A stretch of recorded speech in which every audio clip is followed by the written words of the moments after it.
terrorisme islamique. Madame, Monsieur, bonsoir. Un sommet pour se rafraîchir les idées. 2 ans après l'accord de Paris, Emmanuel Macron a lancé ce mardi le One Planet Summit. Le but de cette journée, trouver de l'argent pour financer la transition énergétique mondiale.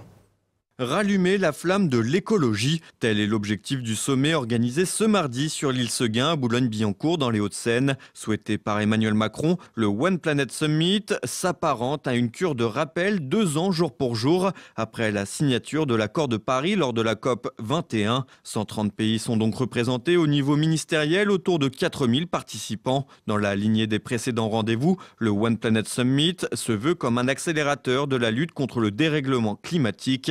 À cette occasion, Emmanuel Macron abandonne sa cape de Jupiter pour revêtir celle d'Éole, dieu grec régisseur des vents. Malgré l'apparente bonne volonté du président français qui souhaite prendre la tête de la lutte contre le réchauffement climatique, la tâche ne s'annonce pas simple et ce nouveau grand sommet mondial prend des airs d'œuvre de charité. En effet, les participants ont un but en tête, trouver des fonds afin de financer l'énorme transition énergétique mondiale nécessaire pour limiter le réchauffement climatique à 2 degrés, voire 1,5 degré, comme le précise l'accord de Paris.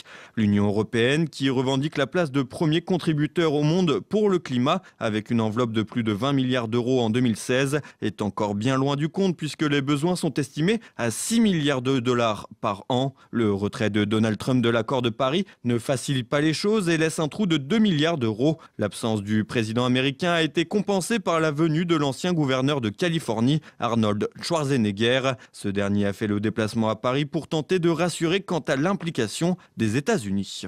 Ça n'a pas d'importance que Donald Trump ait tourné le dos à l'accord de Paris, car le secteur privé n'a pas laissé tomber. Le secteur public n'a pas laissé tomber. Les universités n'ont pas laissé tomber. Les scientifiques n'ont pas laissé tomber. Les ingénieurs n'ont pas laissé tomber. Personne n'a laissé tomber. Donald Trump a sorti Donald Trump de l'accord de Paris. Donc ne vous faites pas de soucis pour ça. Nous, au niveau subnational, nous allons prendre le relais et nous allons continuer à aller de l'avant.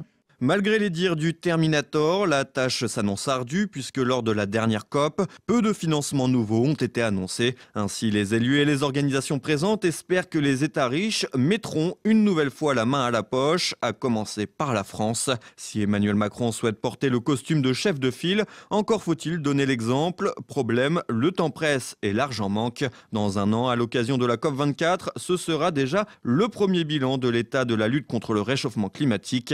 Et pour le moment, les partis en présence sont loin des objectifs annoncés.